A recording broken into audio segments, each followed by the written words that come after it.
Hi, everybody. Welcome to Story Hour. I'm your host, Daniel Marcus. My brilliant co-host is Laura Blackwell, and it's Wednesday evening in California, and we're back again bringing you just spectacular spoken word speculative fiction. We like to have work from really across the wide tent that is the multiverse of speculative genres: horror, fantasy, hard SF, space opera, your favorite punk dialect, slipstream, weird, grimdark, dark weird, and so on and so on. We welcome new writers for whom the ink is just dry in their first contract, and award-winning seasoned pros, and everybody in between. So welcome back, or if this is your first time, welcome, and pull up a chair. I started this thing a little over 6 years ago. It was in the very early days of the pandemic. Um, we were living in what felt like this sort of slow rolling apocalypse that we'd all been reading about and writing about for years. And I just wanted to create a place where my writer friends and I could hang out and share our work and just enjoy a little community, kind of shelter in place against the craziness out there. And very shortly after I kicked it off, I asked my good friend and colleague Laura Blackwell to join me in co-hosting. And we have been at it ever since, over 6 years, which is just absolutely nuts when you think about it. Week in, week out, except for maybe the week between Christmas and New Year's, the occasional week otherwise. But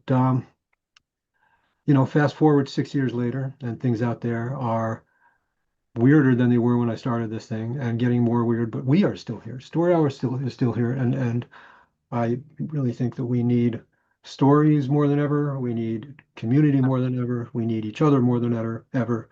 And so um, here we are. And Story Hour relies on a pretty ancient tradition, which is folks sitting around the fire telling each other lies. And every week we continue this practice. We have two writers. We give them about a half an hour each to narrate their own work. Before we proceed, I want to thank the Science Fiction and Fantasy Writers of America for awarding us again the SIFWA Givers Grant, which helps us keep the lights on and keep these virtual rooms open. The Givers Fund grants are intended to aid projects that align with SIFWA's mission to promote, advance, and support science fiction and fantasy writing around the world. And it's made possible with the generosity of donors from inside the community and partnerships within the publishing ecosystem. So thank you again, SIFWA.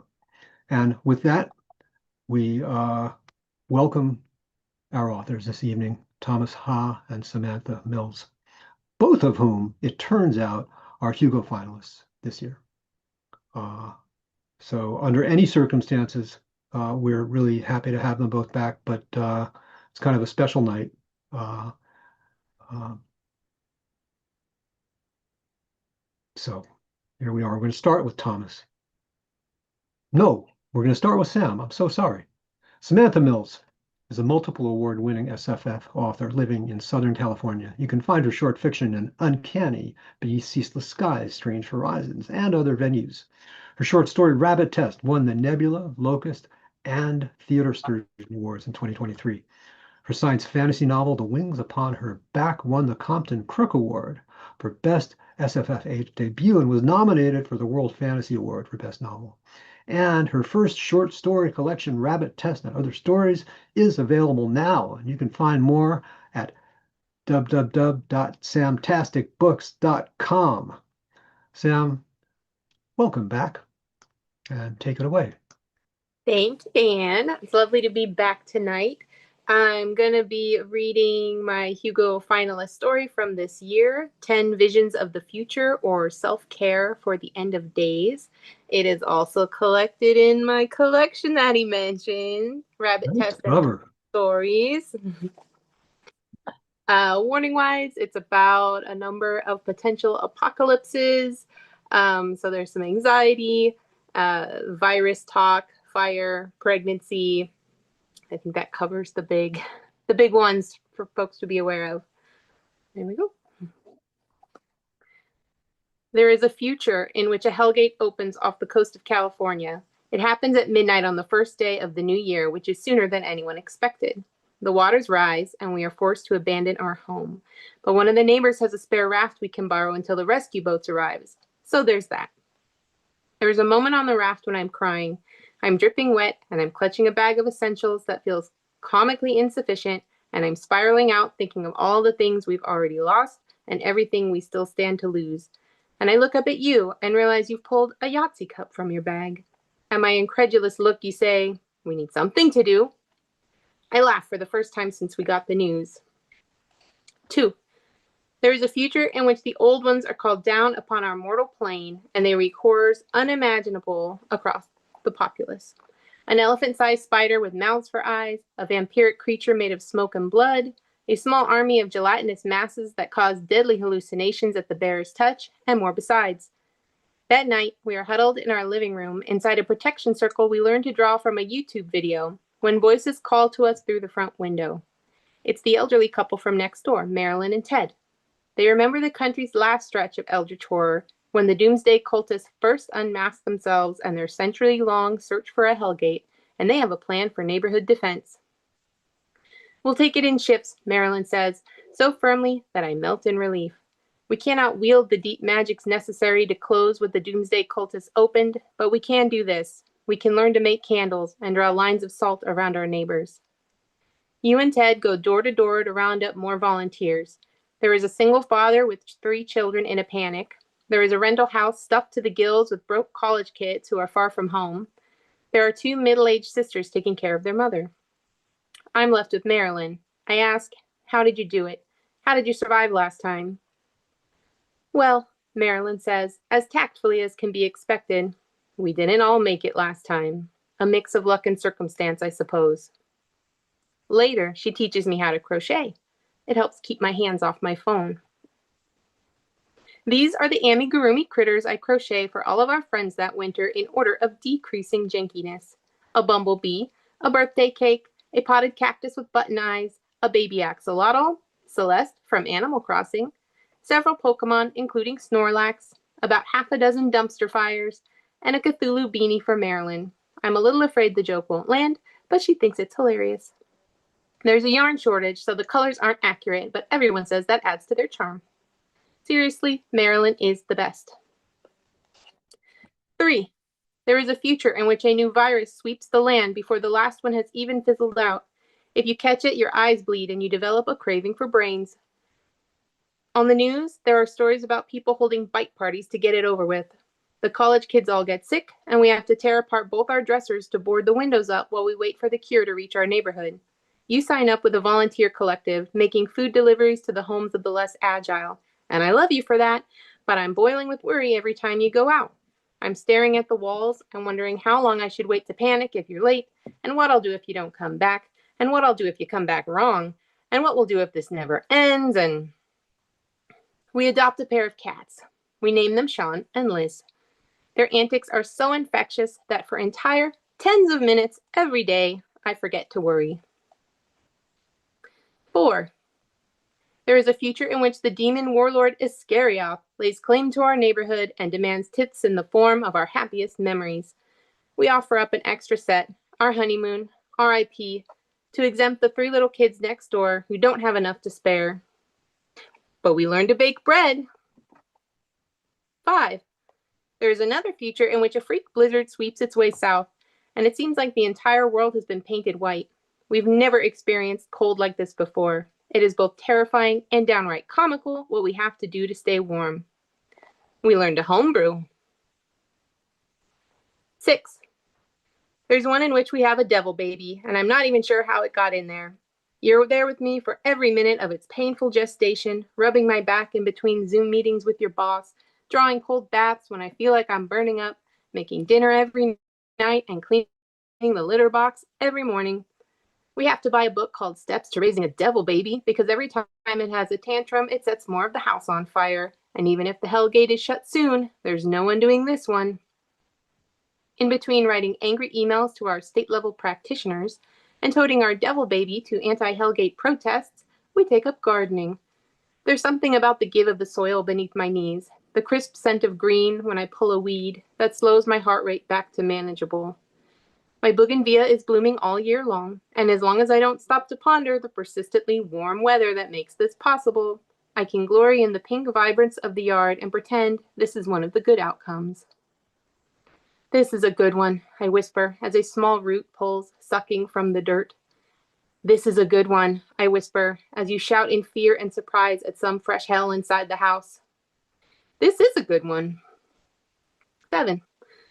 There is a future in which we stopped it all from happening. The doomsday cultists reached the Hell Gate, but they were beaten back before they could crack the seal. Our state-level practitioners heeded the warnings of the great seers and spent a year meticulously building their counteroffensive. We watched the whole thing on live stream with our friends, and we cheered, and you kissed me like nobody else was in the room. I can't see past it, that moment of fracture. I can't see that normal life. This witch's ball you bought on Amazon is pretty good for $27.99 and free shipping, but the imminent horrors are drowning out all other possibilities. Is this thing broken, or is it really going to be that bad? In every other future, I spend far too much time imagining this one, the one where it all turned out okay. I wonder what our lives would look like if we could just focus on our jobs and our friends and save up for a vacation now and then. And while we're at it, what if we didn't have to worry about getting terminally sick at the grocery store? And what if the news wasn't a constant stream of worldwide atrocity? And what if every summer wasn't the hottest summer on record? And what if my sister could send her kids to school every day without worrying about whether they'll come home? At which point I'm forced to admit that things weren't too great before, but we're never going to deal with any of that if we can't get the Hellgate shut. 8. There is a future in which all we do is fight. Our house is a revolving door of people fleeing one overrun district on their way to another. Our days are filled with phone calls and fundraisers and marches and getting locked up overnight and bailing each other out again and studying the forbidden texts for spells to make the evenings just a little bit safer. And it's never enough. All we do is yell at one another because it's not enough. 9. There is a future in which we don't fight at all. And on our deathbeds, this is our greatest regret. And 10. There is a future in which nearly all of these things are happening at once, and we are overwhelmed. We are fighting and struggling and self-carrying our way through the apocalypse, and every day there is something terrible, but also something lovely, and we are caught in a constant whiplash between the two. In this one, it is hellfire, not water, that takes our house out, and hellfire is not covered by our insurance policy. We race for our go bags, a California constant even before this mess, and we grab the baby, the cats, our phones and chargers, our vital documents, the first aid kit, and everything else I assembled last wildfire season. Ash is falling outside, reeking of sulfur and leaving bloody smears wherever it lands. Everyone is loading their cars, except for the college students who are still recovering in a government facility near the hospital. We pass some spare N95s to the sisters who live across the street with their mother. We make sure Marilyn and Ted know where they're going. The single dad peels off with his kids. It's a long, choking terror of a drive out of the canyon, but we make it. Your brother lives in an apartment in the city. It's cramped and expensive, but it's safely surrounded by concrete, and he's only a little resentful about shoving all of his exercise equipment into one corner to accommodate the baby pen. We're sharing a mat on the floor that first night. We're lying on our sides, face to face, and my hip hurts already, but I'm not willing to roll over yet. I keep tracing your cheekbones and dwelling on what might have happened if we had slept in and missed the evacuation alert. All of my craft supplies are gone. Your leather working kit gone. All of our board games, the fancy dice, the garden, the sourdough starter, the spice cabinet, the nice wine we were saving, our soft robes and slippers, the Funko Pop collection, all of the books and movies and video games, every little treat and comfort we'd worked into our days to counteract the onslaught of bad news and petty humiliations of life under a doomsday cult. It's all gone. The witch's ball is gone too, exploded in the heat, but I can't stop thinking of all the other futures I saw that I didn't list here. These are the good ones. These are the good ones. These are the ones in which we're together through the end, and the worst thing we are stricken with is survivor's guilt. But there are other possibilities. There are futures in which you die, of disease, in a riot, gobbled down the maw of a creature long thought lost from the world of man. There are ones in which I die.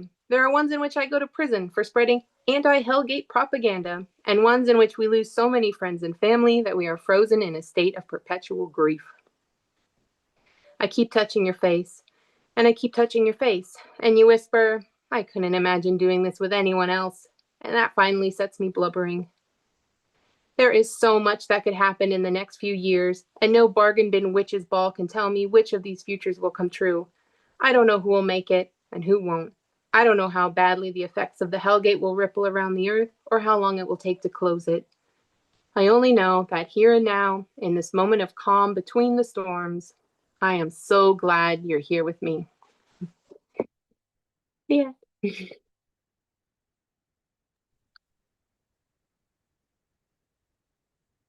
Thank you. That was so lovely. I really did not expect a such a apocalyptic nightmare or a portfolio of apocalyptic nightmares to make me feel so warm and fuzzy. So thank you for that. That was a real coup. It was lovely work. Thank you. Thank you. Um, so here's story hour between authors. It is our custom to just take a beat, take a breath, pause, let the previous work sort of resonate and kind of prepare ourselves for the next one. So what I do is I like to take just a quick or slow breath, clear my mind,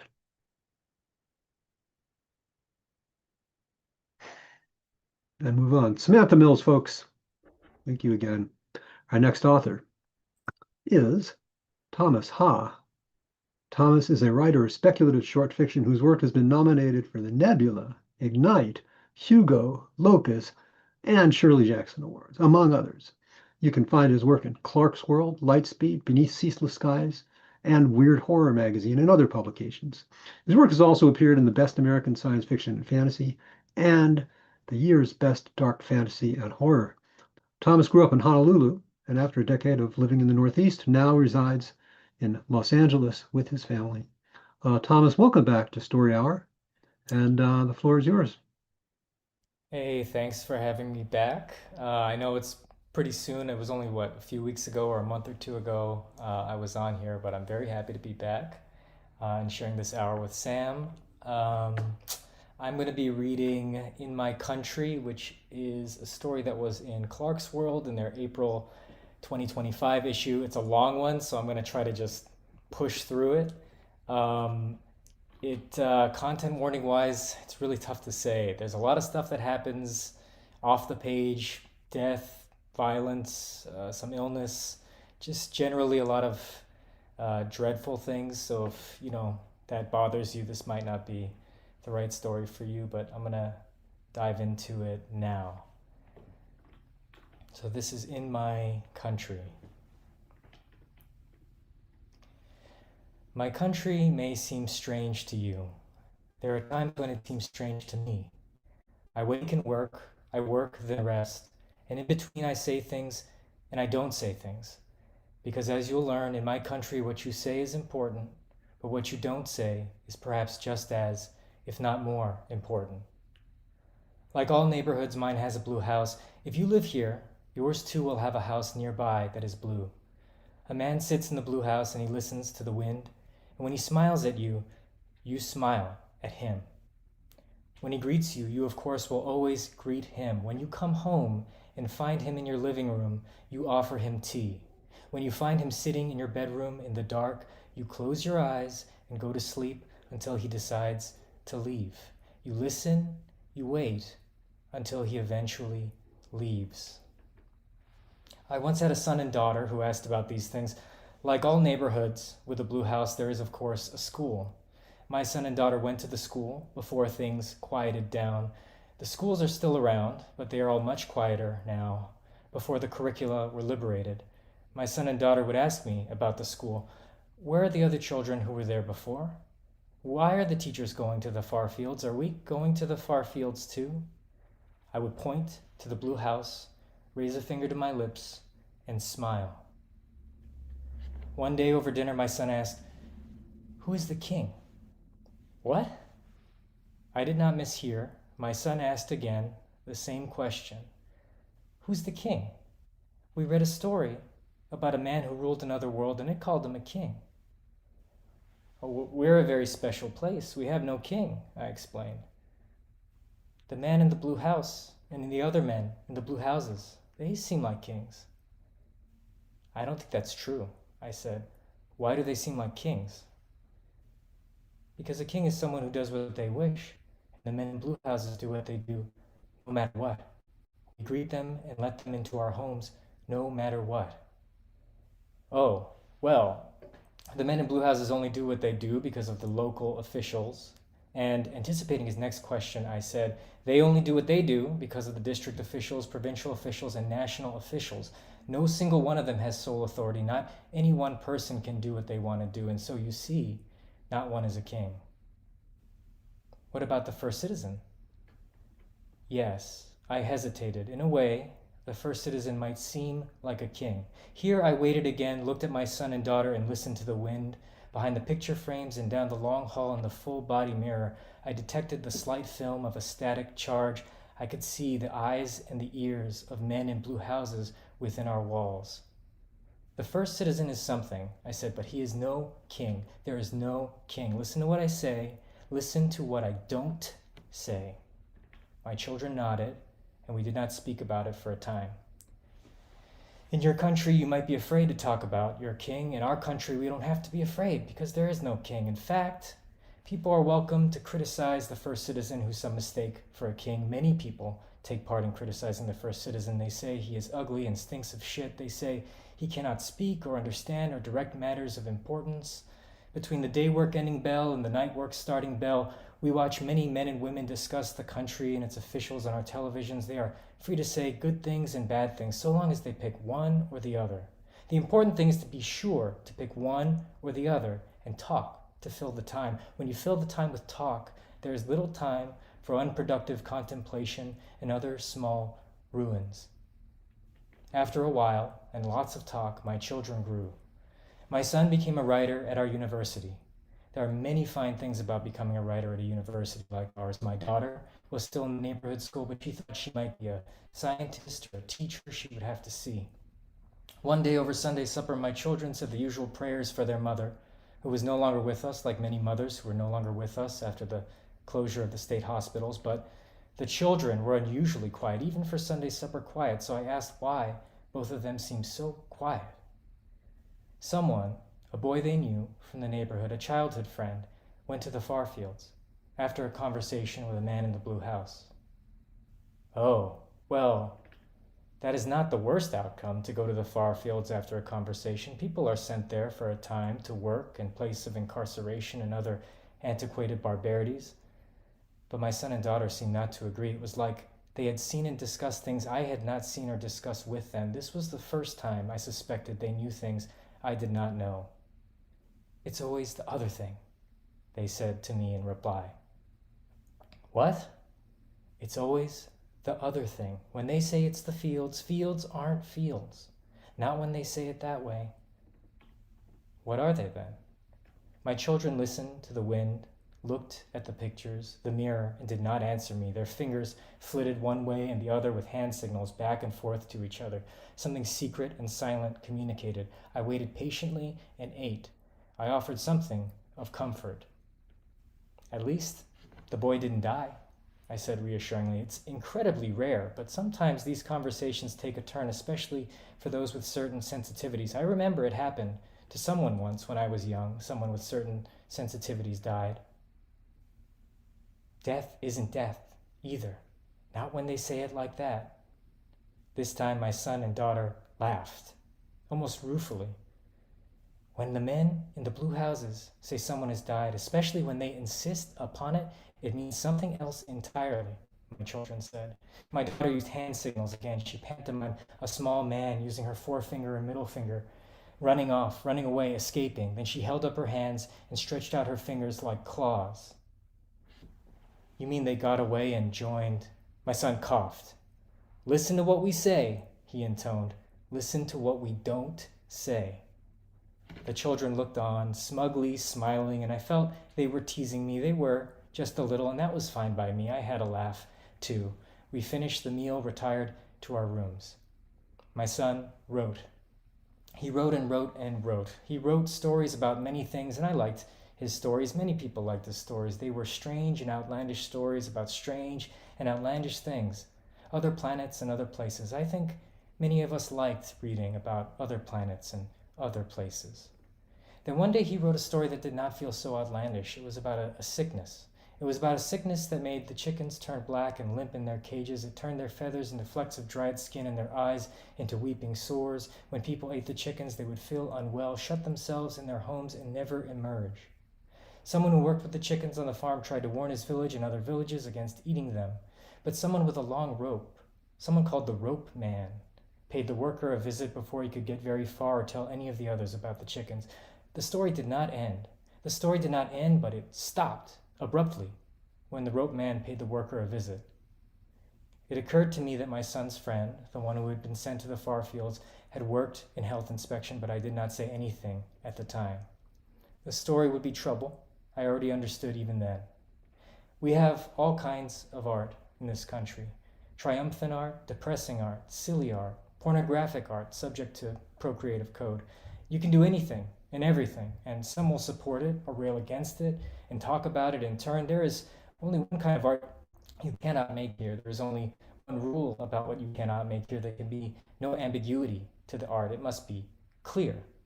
Everyone from the first citizen down to each person in each neighborhood knew that stories had to be clear. Anything said had to be one thing or the other thing. Pick one thing or the other thing. So long as it was not an in-between thing, the in-between things were where problems lay.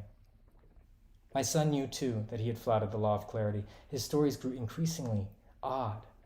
One was about a machine operator. The operator worked a machine that directed bridges to raise and lower, but the machine stopped working properly. Something about the machine was beginning to break down, but the operator pretended it was not breaking down.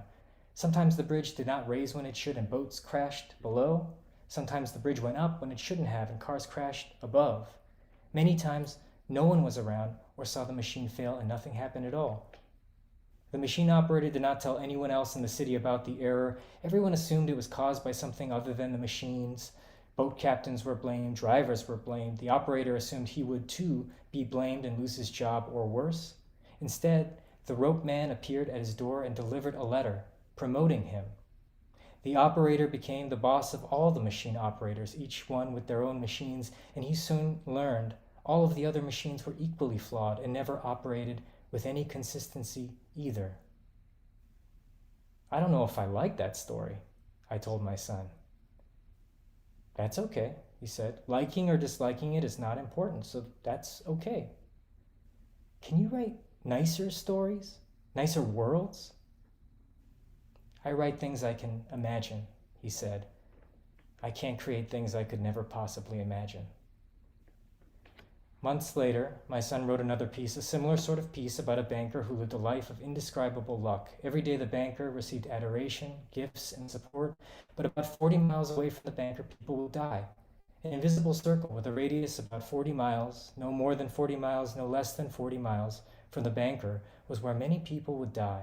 It was a force of nature, this invisible circle around the banker where people died. The banker never knew he was the cause of their deaths. He thought the people he met simply disappeared from his life, and he never gave it much thought. He continued comfortably until his children grew up and left home, but the moment they left his sight and crossed that invisible circle, they died, like all the others. He assumed his children just wanted nothing to do with him when they disappeared and never came back, and he simply went on, never knowing why his children and many others never came back. There was no Rope Man in this story, but I read it again and again, looking for some sign that the Rope Man was around. Do you know what this story is about? I asked my daughter. I don't think they're supposed to be about things, she said. The stories are the stories. What did it make you feel? I'm not sure what it made me feel. Maybe think about that then, she said. And I did. Whether I wanted to or not, that is what I did. The story made me feel unfocused and unsettled. I felt a connection to the lucky banker, though I couldn't say why. I started thinking of my wife and her death in the state hospitals after the birth of my daughter, though I couldn't say why. There was no reason for the association. The story said nothing of state hospitals or births, but I thought of her again. I thought of how she disappeared from my sight. I thought of how many people disappeared from my sight, and I had no way of knowing if they were coming back either. I started seeing longer shadows, people talking. I worried that they were talking about my son or about us. A man with a crooked nose walked through our neighborhood. The crooked nose was bent at the bridge, indicating it had been broken several ways long ago. His eyes were unreadable and unmoving, like he only had interest in capturing the images in front of him, but not studying them in depth. And I recognized him from idle neighborhood talk as our man in the blue house. It was a rare thing to see the man in a blue house outside on the street rather than inside a house. Why was the man in the blue house outside rather than inside the blue house, and why was he looking my way? Why was he looking at me? He nodded. I nodded back. He smiled. I smiled back. It was not long after I saw the man in the blue house and smiled that my son finally wrote the story about the deviant. The deviant story was particularly popular at the time of publication. The deviant was a character who became excited whenever people told him he did something incorrectly. There was nothing more he enjoyed than doing things incorrectly so that people would tell him he had done things incorrectly. His greatest fear, more than death, was fading away from existence. His thoughts were so twisted that he believed his degradation was a strange form of immortality because it made him so prominent in people's minds and memories. The deviant employed several men to effectuate his perversions. They sounded similar to the rope man from the other stories, these men, and they would gather people up for the deviant like fodder to tell the deviant he had done things incorrectly and satisfy his needs. The story ended with the deviant reaching orgasm in front of a giant crowd of hateful people brought just to scream at him. Or perhaps he wasn't orgasming, perhaps he was ascending to another level of existence, like his mind was no longer limited to his physical form because he had achieved such an extreme level of incorrect bliss, of immortality, like he had always dreamed. The text made it very difficult to tell what happened, to be frank. This one made me the most uncomfortable. It made me uncomfortable because of what was said, but also because of what was not said. The deviant bore a striking resemblance to the first citizen. Little things about the character, mannerisms, the color of his hair, the way he spoke, reminded me of the first citizen. Is this a satire of the first citizen? My son would not answer the question. Satire, was of course permissible, encouraged, but my son would not say whether or not the work was satire. I found it frustrating and concerning, and I grew more concerned when the stories became more widely read. I worked at the train station near our country's border, much as I do now, greeting foreigners and visitors like you. I would direct them to the information booth or the local processing hall, much as I do now, and I would see commuters, travelers exchanging newspapers and tracts. I could see the magazines that carried my son's stories, more and more of them floating around. A coworker told me he read my stories and found them intriguing. Why? I asked. Why do you find his stories intriguing? I don't know, my coworker admitted. I'm afraid I just do. You're afraid you just do? I repeated. Yes, he said, and that was all. I'm afraid I just do. After the usual prayers for their mother and before our Sunday supper, I told my son, I'd like to know the point of these stories. I'd like to know the point. He and my daughter looked at one another and did not speak for a time. There's no point, he answered, not in the way you mean, at least. But in some way, you may not think I understand much, and I may not understand much, but I see that it's there. I am worried about how people will think and how they will interpret these things because of what's there. Well, my son replied, I cannot control how people will think or interpret these things. My job is to be attuned to the way we are living, and if you are tuned, sometimes what you create seems a certain way to others. I cannot control how it is interpreted or how it seems to others. You could write it differently. You could write it more clearly. If it's not clear, maybe the way we're living is not clear. What does that mean? You know what that means. My son and daughter silently flitted their hands in signals to one another. Rapidly, they went back and forth while I ate, annoyed. The wind was quiet and no one was listening, but I was still annoyed. My son knew he was going a way that would make people unhappy, make me unhappy, but he was still going. Is this what a writer really is? I asked. I don't know about other writers. I only know about me, he said, and even then, I am not sure I always know about that. My son's work continued, and as it continued, it attracted the attention of certain elements. You can probably guess which elements those were. In our country, they refer to themselves as the fallow. In your country, they may go by another name. The fallow is a reference to a famous revolutionary poem about drained farmlands, a reference to soil, rocks, bugs, dreaming wearily of recovery in this revolutionary poem. The goals of the fallow, as I understood them, were to overthrow the first citizen and his men and replace them with some other kind of governance. I did not see the fallow come to our home. They never appear to people like me. But my son said he saw them, that they came specifically for him. They overrode signals in the mirrors and glass one night. He said he was in his bedroom, and one of the fallow appeared within the glass, a strange face blurred behind my son's reflection within that glass. We read your story about the deviant, they apparently told him. My son said the voice sounded empty, synthetic. The face was partially flesh and partially something embedded in that flesh. The hands of the speaker were stiff and metallic, replaced with augmented prostheses, claw-like. The telltale sign of the fallow. They divested themselves of certain parts to gain others, or so the rumors said. The ending of the deviant story. Did the deviant die? Some among us believe the ending implies that the deviant may have orgasmed and then died. My son, both frightened and perhaps set in his ways of writing, did not answer. This story, your story, has been flagged by several bureaus as we speak. Memos are being written to analyze associated risks. Many analysts are interpreting this as veiled political criticism, but its ambiguity makes it more dangerous than typical criticism. I cannot control if others believe it is dangerous, my son replied. The problem with ambiguity is that it demands interpretation. The demand for interpretation welcomes a different magnitude of contemplation and unanticipated dispute. Already, the bureaus are seeing influence in other writings and reductions in worker productivity in regions exposed to these writings. More so than happens with permissible criticism, they will inevitably determine that these stories go beyond permissible criticism. If that is what they decide, that is what they decide, my son said. Do you hate the first citizen? Do you wish for his death? Is this a story about how you wish for his death? My son did not answer. If you tell us, we can help you. We can help you if you tell us. There are dedicated functions, established places for alternative views and dissidents, but before we can help, we must be sure of the precise intent. We may require a demonstration of that intent. My son continued to give no answer. Words matter. Do you not agree? Words matter, my son repeated. It was a phrase often uttered by the fallow and their sympathizers. It was meant to distinguish their cause from the obtuse first citizen, his officials and their enforcers in the bureaus, for whom words carried little weight.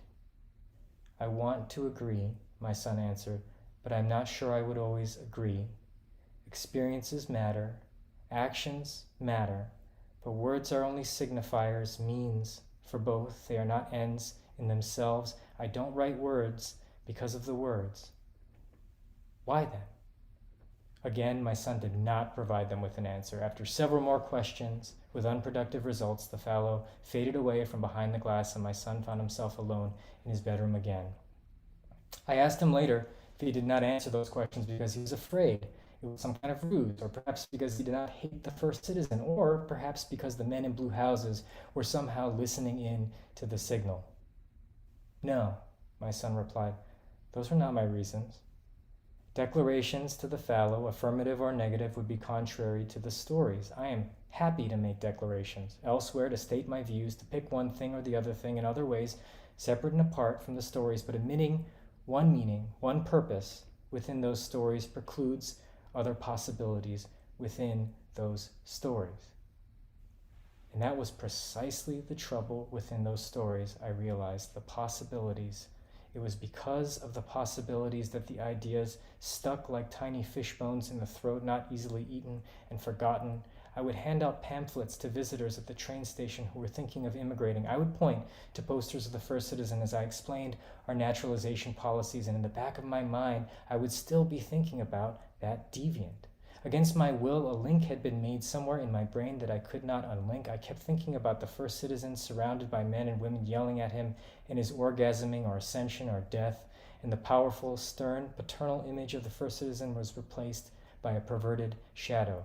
Each time I halted my car at a bridge crossing or drove by a bank or ate chicken, I would think about the stories. There was an unexpressed dread, a potential energy that was more ominous because it refused the catharsis of full articulation. One night I woke to low voices in the house. I crept to the door and peered, unsure if I had even fully woken, out at two shapes sitting in chairs in the living room. I could not see clearly, but I knew one shape to be my son. I would know that shape, even if I could not perceive any other detail, to be my son. The other shape, however, was not my daughter. It was a strange man. In the puzzle work of light and darkness in the room, I could make out the angles of a crooked nose broken in several places. It was the man in the blue house inside our house, I realized. In the man in the blue house, now inside our house, he held something. It looked long and it dangled there like a cord. I recognized it as a bureau restraint, though I'd never seen one this close. A hempen material designed to be worn like a noose around the neck, as well as the wrists and ankles from several shorter branching cords. Something about the patented hempen material was painful and prevented a captor from straining. They also could generate a small shock to the nervous system if necessary. From behind the door where I stood, it looked much like a rope to me. My son said something like he was answering a question. "I have my theories," he said. "What are your theories?" the man in the blue house in our house asked. "I suspect clarity is a comfort to you. It's finite and enclosed. You can argue with it, disavow it, disprove it, undermine it. It is also short-lived. An opinion, once stated, is accepted or rejected and disappears into the void. Do you agree?" "I do agree." There is also inherent power in asymmetric ambiguity. You are allowed to have multiple meanings to keep things veiled. Citizens do not have that right. Their minds have to be open to inspection, and you have learned that most people are actually quite eager for inspection when they think of it as presentation. Do you agree with that as well? "I do agree." Something you fear, then, is the art which obscures for two reasons. The first is because of you. You cannot see how it moves, who it moves through, why, and how deeply. The second is because of us. Because when we do not understand something, we question, we grasp, and we connect. Even if the connection makes no technical sense, we create the connections with each other, with ideas, with something else. We empathize, we engage, we become unpredictable and unknowable. That is mystery, faith, compassion, whatever number of words you want to give to the compulsion you cannot circumscribe. Things you prefer, we forget. The man in the blue house in our house sat perfectly still, and I felt as though I were not watching my son and a stranger, but representatives of something else, as though they were speaking for others I could not see, something old before our time or so advanced that I would not live to comprehend it. They were themselves, but they were something else. I said I knew the shape of my son, but that was incorrect. I knew the shape of the boy I had given life and raised and talked to at the dinner table, but not the whole of him.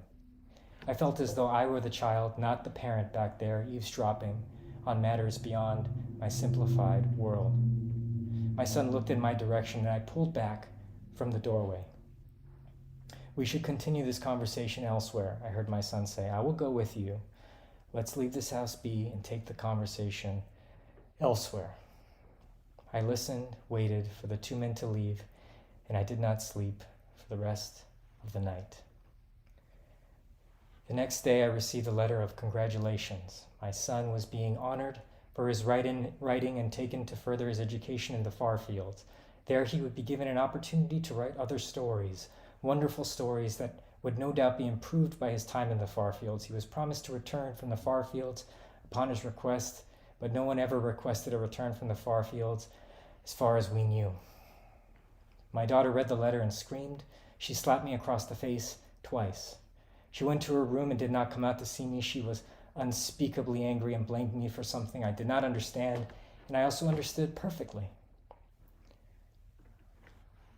I sat quietly with the letter. I felt tears. I didn't know I was still capable of crying. I went to my son's room and sat on his bed. I sat with the letter. I thought of my son, and I sat in his room and on that bed. I tried to imagine him working in the far fields the way we'd been told. I tried to dream of it too, when exhaustion inevitably came to take me away from my repetitive thoughts, but I couldn't see it or him in the far fields, not even inside my head, where I wanted to see him most. In the weeks after, I read and reread his stories. I was not so much looking for things in the stories, I just wanted to hear his voice. And something about the detached way I read the stories this time made me appreciate them more. There was a wryness I did not pick up the first time when I was trying to place the words within my rigid understanding, a certain sense that this was a game that did not suit a rigid understanding. One evening I found the dusty pages of an unfinished piece in my son's desk. It was called In My Country.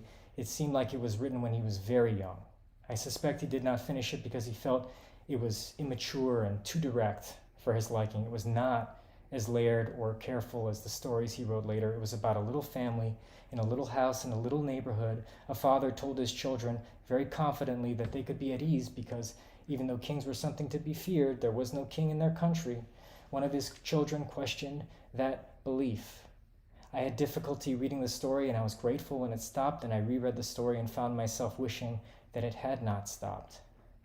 Stories were released by the bureaus in the next few months, released under my son's name in state-edited magazines, supposedly written from the far fields. These were stories of perfect clarity, fables, digestible moral quandaries, easily untangled, stories that were in my son's voice, but were not in my son's voice, but were in my son's name in these magazines.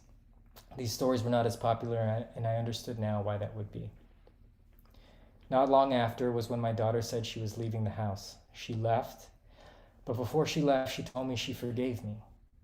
I said I did not do anything that needed forgiveness. There was something wrong with her hands when she told me she was leaving and that she forgave me. She was hiding them in her coat pockets, and her voice was different too. There was a certainty to her posture and tenor that made her almost unrecognizable. No, I forgive you for everything you did not do, she said. We all do different things, but we all do something. The one thing we cannot afford to do is nothing. Oh, was all I could bring myself to reply. Days later, I was woken by a strange tide of lights and sirens in a time long after the night work starting bell had last rung. When there should have been little light or sound, I emerged from my son's room out into the street where others in the neighborhood had gathered in the darkness in their bathrobes. Emergency vehicles were caravanned around the blue house. They tried to hide the grotesquerie behind plastic sheets, but we could see, from the curbside, a body. It had been strung up by a hempen cord and tied in an unusual position, like a tangled marionette with broken limbs. Between the flesh and the cord I recognized a crooked nose, red and purple, and empty eyes staring from the blue eaves. An investigator took me aside with a firm grip and a sober expression. At the time of the incident, the man in the blue house had been in conversation. In conversation with your daughter. With my daughter? I am so sorry to inform you that she was killed in the attack too. We cannot announce this yet, but the fallow were involved. It was very unfortunate, and she was caught in the crossfire. I'm sorry to tell you, but she is dead. Your daughter is dead. It will be some time before we can release the cremated remains. Ongoing investigation, you understand? Dead. My mind reeled emptily and settled in our home at the table over Sunday supper to conversations about things, what they meant and what they didn't mean. I listened to what the investigator said and what he didn't say. Dead. The investigator looked perplexed. Yes. Dead. Yes. Dead. I smiled. Yes. Dead. I laughed. He recommended that I go home and told me I would be contacted when the cremated remains were ready. He apologized again. I told him I would have no need for the remains. I had no need for any of those remains. I left the scene, the neighbors watching, whispering while I laughed, and went home and sat in the darkness again. People know me here as the man with one child who is alive and one child who is dead. They are right in a certain way, and in a certain way they are not. The train station where I work is quieter than before, like the whole country, all quieter than everything before. They are having a harder time filling it, though they do not say it. Just like the schools, hospitals, factories, offices, everything is quieter.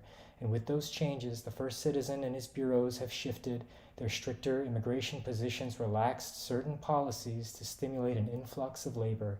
It was not that way yesterday. It may not be that way tomorrow, but for today, for now, they demand the influx of labor. So I explained the way of things in the country in accord with certain procedures, but sometimes I wander a little with what I say and don't say. There are fewer men in blue houses to listen to the wind, to listen to me wander with what I say and don't say. I like to share passages from my son's work. I'd like to share this one from his unfinished story, if you don't mind. My father says, there is no king. What I believe he really means, whether he knows it or not, is that there are many kings. Neighborhood kings, city kings, money kings, legal kings, machine kings, political kings. There is no singular king, yes, and no one king by that title, but there are many who think they bear the mantle nonetheless. They surround us, suffocate us, they step on our backs, they coordinate without even knowing. They coordinate to coerce and control. But now I think my father was correct in a different way. Unintentionally, maybe, but secretly, accidentally correct. There is no king. There is no one or many who can rule for long. They can divide and categorize and simplify to make the rest of us forget a greater thing, make themselves forget that they too are part of that greater thing, but they are not above or below or beside or apart for long. They know there is no king. I know there is no king. There is no king. I think about this passage often. I repeat this one to new arrivals like yourself most often. I'm not clever like my son or brave like my daughter, but still I think about their stories and talk at the dinner table, and I find myself repeating this passage most often. I spend the days watching the train windows, the series of glass panels pulling in, pulling away from the platform, and sometimes I see a static charge and with it a blurred, almost unrecognizable face, partly flesh, partly something else, looking back from each reflection that passes me by. The blurred face behind the reflection does not look at me directly when I smile. She is not ready to look at me, I think, but that is fine. I'm just glad she's still there watching and passing me by. Just like I'm glad when I sleep and I can almost see another face in an unbroken darkness obscured, a shape of someone I know and do not know completely at the same time, a voice that is his voice and my voice blended together so that I can't tell who's speaking anymore, whether it is him or it is me. And in that other place I share my thoughts without fear. Everything that I say, everything that I don't say, I share it all.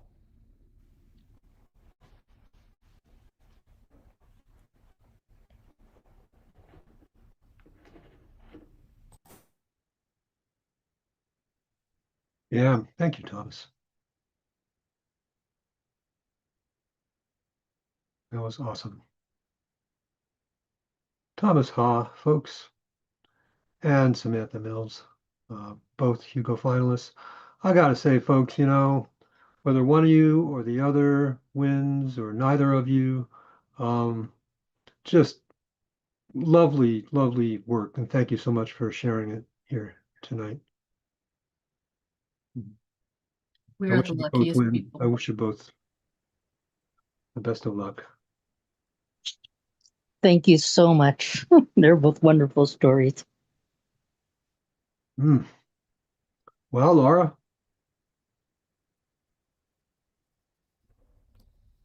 So that's it for tonight. I want to thank both of our wonderful authors, Thomas Ha, Samantha Mills. I want to thank my co-host, Laura Blackwell, and all of you for coming back here every week. Next week, we've got Genevieve Flynn and J.W. McCarthy, so please join us. And meanwhile, take care of yourselves, take care of each other, and we'll see you. Night, everybody.